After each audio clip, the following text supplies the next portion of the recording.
Doctor Singh साहब मेरे साथ है। डॉक्टर सिंह साहब, क्या ऐसा करना चाहिए? क्या ऐसा करना चाहिए? क्योंकि आप टेक्निकली इस इशू को ज्यादा बेहतर समझते हैं, आप वाइस चांसलर रहे एक टेक्निकल यूनिवर्सिटी के, आपकी क्या राय है? जी जी जी, देखिए मेरी राय ऐसी है, ये जो पूरा मुद्दा है इसमें कहीं ना कहीं छात्रों को और उनके अभिभावकों के बीच में एक पैनिक जनरेट हो गया है। कारण जो भी रहे हों, शायद ये कम्युनिकेशन गैप हो गया। यदि एनटीए इसको सहजता से सभी छात्रों और उनके अभिभावकों को दिला देती, क्योंकि एनटीए के पास के हिसाब से सारा डेटा उपलब्ध है और उन्होंने जब से एग्जामिनेशन सेंटर बांट दिए तो हर सेंटर पे कितने बच्चे हैं, उनके पिन कोड क्या है, मोबाइल नंबर क्या है, ये डाटा उपलब्ध है उनके पास।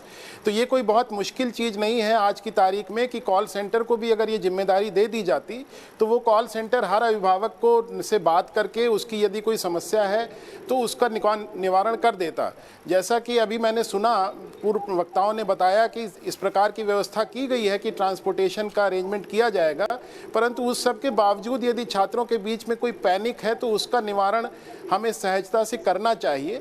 इसमें परीक्षा ना होने की बात तो कभी आती ही नहीं है, क्योंकि परीक्षा तो होनी ही चाहिए, अपने निर्धारित सत्र भी चलना चाहिए।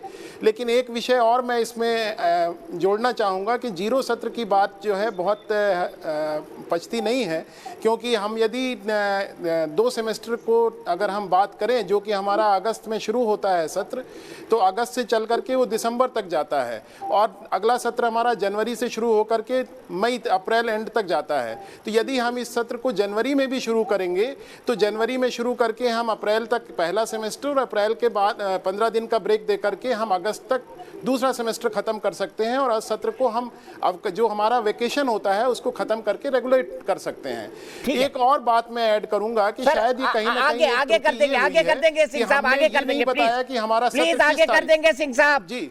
30 सेकंड अनुराग भदौरिया जी, अलग पॉइंट रखिएगा कोई इससे, और उसके बाद में संबित पात्रा जी से जवाब लूंगा। राजीव रंजन जी भी जुड़ गए हैं और अगले छात्र को जोड़ा जाए।